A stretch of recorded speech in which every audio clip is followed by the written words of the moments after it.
बताइए नबी पाक अलैहिस्सलाम हर कब्र में तशरीफ लाते हैं कि नहीं लाते हैं?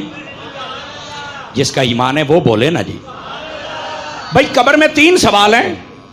अब कोई कह सकता है कि यार नबी पाक कैसे आएंगे, तो मैंने कहा ये सवाल तो सहाबा को करना चाहिए था। हुजूर आप फरमा रहे हैं कि एक सवाल हो गया, मान रब्बु का मा दीनों का मा कुन तकुलु फी हक़ हादर रजुल, इस मर्द के बारे में बताओ, उस नहीं इस।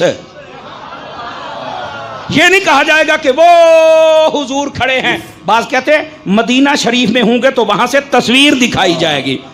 मैं क्या तस्वीर अगर दिखाई जाएगी तो रजुल नहीं तस्वीर को कहते। और दूसरी बात है हाजा का इशारा ये होता है जैसे दिस और दैट में फर्क है। दैट वो, दिस ये।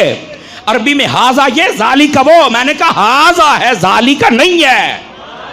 तो हुजूर करीब है। और रजुल किसे कहते हैं? जो जिंदा भी हो, सलामत भी हो, सामने भी हो।